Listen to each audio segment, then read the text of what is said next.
Hello, everyone, and welcome back to EnglishPod. My name is Marco. And my name is Catherine. And today we're going to be visiting one of my favorite places, I must say. Really? So you're you're a big meat eater. I am. I have to have meat every day, so that's why I usually go to the butcher. All right, so vegetarians, be warned. Today's dialogue is all about eating meat and where to go to get meat. So as Marco said, that place is called the Butcher's. So we're going to be visiting the butcher, and we're going to learn all the different types of meat you can find there. Great. So we don't have anything to preview, but before we get started, just like to mention that you're going to hear a lot of different kinds of words, and we'll be back in a minute to talk about what they mean.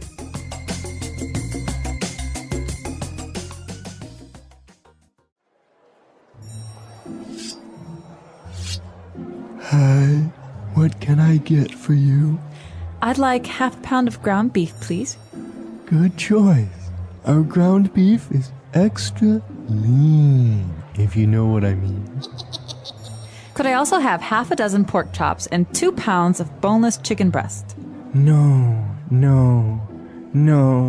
chicken breasts at the moment, but we have some nice chicken thighs. No, that won't do. I'll take this smoked ham you have here. Okay, is there anything else? Is this salami and bologna you have here? Yes, it's very fine meat. Made it myself. Sounds good. Okay, that's it. Wait, we have T-bone, ribeye, and sirloin steaks. They are very fresh. Just came from the slaughterhouse. No, that's okay, really. I think that's all for today.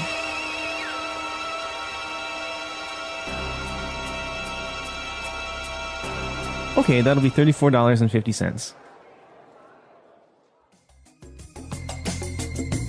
All right, we're back. So this butcher was kind of creepy in the beginning. Very creepy in the beginning. I think that's usually the conception that you have of butchers because they always have a knife and they're always covered in blood, but it's not human blood. Right, like the movie Sweeney Todd. Did you see that? Yeah, like Sweeney Todd. Butcher of Fleet Street. But we actually took a look at a lot of different types of meat that the woman was ordering. So why don't we take a look at these now in Language Takeaway? Language takeaway. Okay, so the first is a classic cut. This is something that we had at my house about once a week growing up. It's called a pork chop. Pork chop. Mm-hmm. So a pork chop comes from the animal, the pork or pig. Yeah, well, we actually don't say pork to mean the animal. Pork just means the kind of meat that comes from a pig. So big difference there. When we're talking about food, we say pork. Oh, wow. And what about a pork chop? So what exactly is that? Chop is usually just on the bone, and oftentimes it's fried. Or baked, I guess. But it's just a piece of pork on the bone, and a chop. You just imagine a knife chopping something. All right, so a pork chop, very good. And after pork chops, we were ordering some ground beef. All right, so ground beef is another important one. Ground beef is beef that's been chopped up and pushed through a machine that kind of pushes it out in very, very small bits and pieces. Okay. There's no bones. So ground comes from the verb to grind. Mm-hmm. So to grind up meat, to make it very, very small pieces. Right, so if you want to make a spaghetti bolognese, the kind of beef you use is ground beef, or even hamburgers. Oh, yeah, exactly. So ground beef, you ground up beef. What other things would you grind? Oh, you could grind your teeth. You can grind. Some people do that when they're sleeping. They grind their teeth. You can grind, you have pepper grinders. You know, peppers sometimes come in balls, and you have to grind them to make them smaller and broken down. Very good. So that's ground beef, and from the verb to grind. Now we are buying some boneless chicken breasts. All right, so boneless, as you have guessed, means without bones. Mm-hmm. And chicken breasts are usually just a really nice, juicy, kind of tender cut of meat from the chicken, from the kind of underside of the chicken, where obviously Yeah, they have it. It's not a wing. It's not a leg. It's just a chicken breast. All right. So boneless chicken breast. Now, usually it is boneless, right? When you buy it at the supermarket. Yeah. Next up, we've got some classic deli counter favorites. These are our cold cuts. All right, so cold cuts. Now, this means that they are cold? Oh, well, yeah, they're cold. But I think cold cuts, the most important thing to remember here is that they're mostly like kinds of salami or cured meats. So these are salt cured or they're dried meats. And you usually have them on sandwiches. So like a salami sandwich. So like cured meat, you mean that meat hasn't been cooked? Oh, no, it's not been cooked, but it's treated in a way that allows it to last for a very long time. All right, so they look like long tubes of meat. Or they look very dry. So Look very dry, like all beef right. jerky, for example. All right, so cured meat. Now, for example, we have salami and bologna. Bologna. Now, it's interesting because bologna is actually spelled B-O-L-O-G-N-A. So you would say bologna or something like that. Well, I think it comes from the Italian Bologna. All right. But it's definitely a change that happened in the English language when it came over from Italy. But bologna is a kind of meat it's got a very funny looking name. Yeah, see, you're more sophisticated than I am. That's why you know this difference. I between just speak salami. Italian, so no.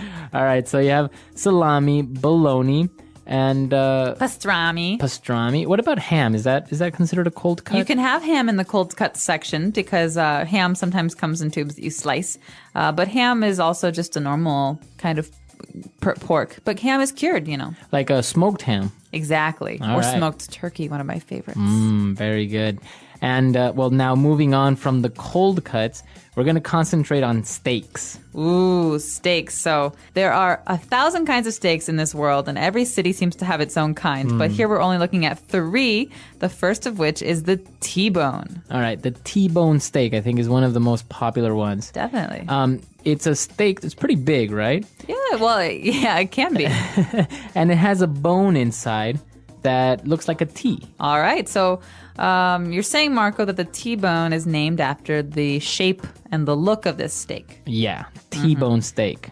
All right. And as well as our next one is also a rib eye. Okay, so the rib eye, I think, actually has a piece of the rib in it. So the rib is the bone, and there's a circle, which is kind of the piece of meat is sliced off the rib, and the circle is actually part of that rib. So there's a little bit of bone in it, but it's not as bony as the T-bone. Right. So it does have one small bone that kind of looks like an eye because you can see through it.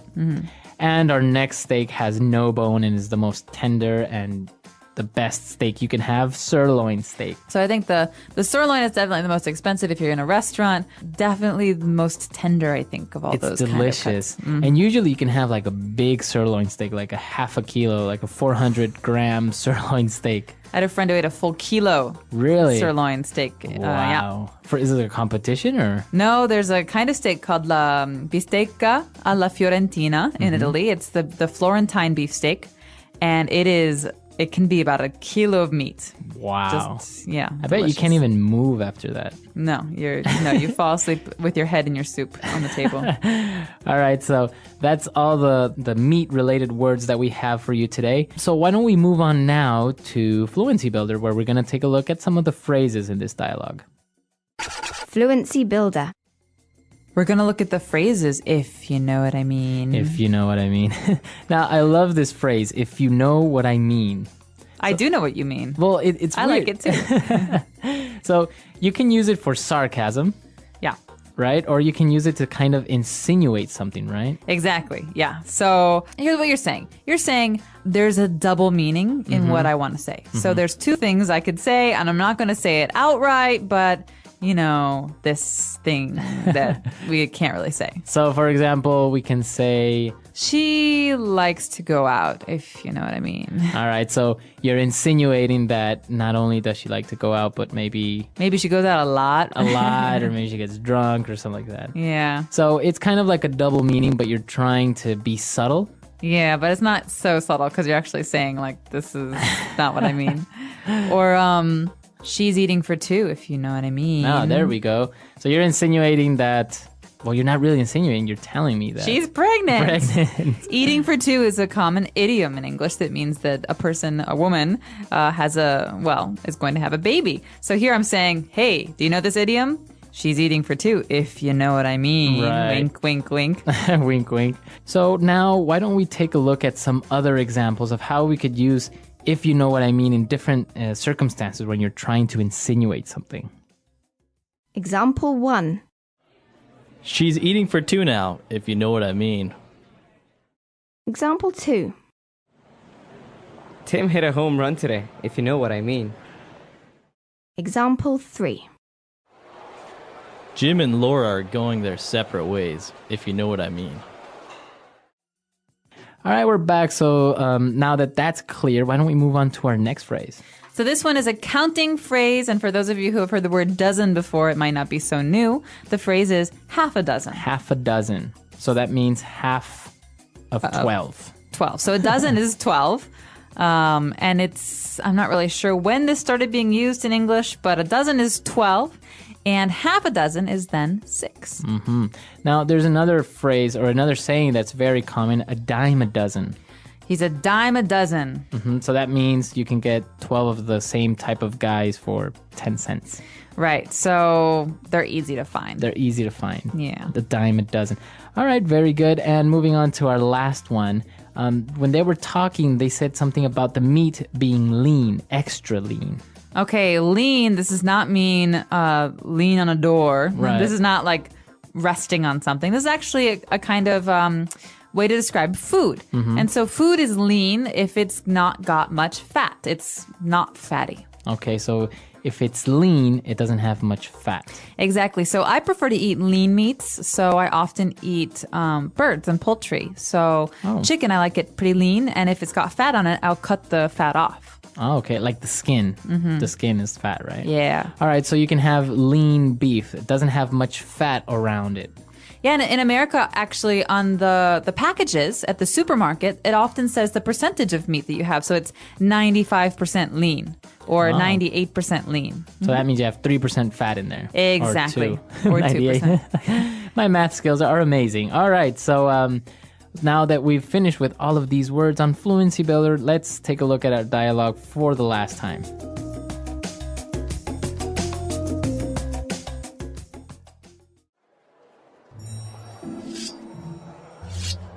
Hi, what can I get for you? I'd like half a pound of ground beef, please. Good choice. Our ground beef is extra lean, if you know what I mean. Could I also have half a dozen pork chops and 2 pounds of boneless chicken breast? No chicken breasts at the moment, but we have some nice chicken thighs. No, that won't do. I'll take this smoked ham you have here. Okay, is there anything else? Is this salami and bologna you have here? Yes, it's very fine meat. Made it myself. Sounds good. Okay, that's it. Wait, we have T-bone, ribeye, and sirloin steaks. They are very fresh. Just came from the slaughterhouse. No, that's okay, really. I think that's all for today.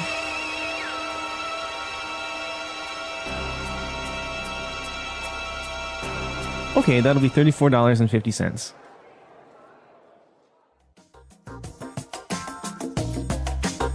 All right, we're back. So, Catherine, are you a big beef or meat eater? Definitely am. It helps that my partner in crime is from Kansas City, and they have among the best steaks in our entire country in Kansas City. Yeah. Wow. I actually miss, there was, back in California, we had the $6 burger from Carl's Jr. It was just basically beef, bacon, cheese. It was just like this huge burger with full of meat and obviously a lot of calories. Oh, yeah. But it was delicious. In Ecuador, we are very used to having some meat product every day with our food. Yeah, well, it's the same in the Midwest, actually, from where we're from. It's the same in the Midwest because people in the Midwest generally think that if you're not eating meat, then what are you eating? Bread?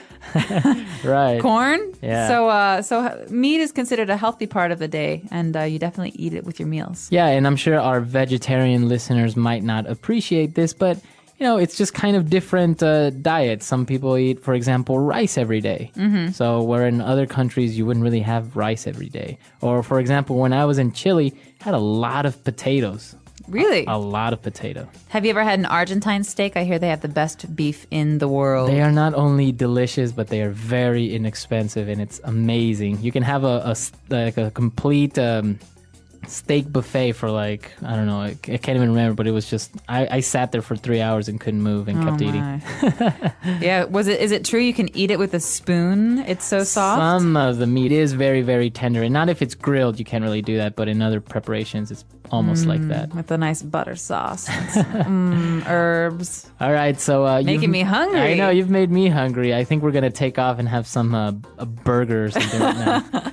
All right, so if you have any questions, any comments, please come to our website at EnglishPod.com, and we're there to answer any doubts. And we'd love to know what your favorite foods are, meat or otherwise, so post something on our website. Hope to see you there soon. Bye. Bye.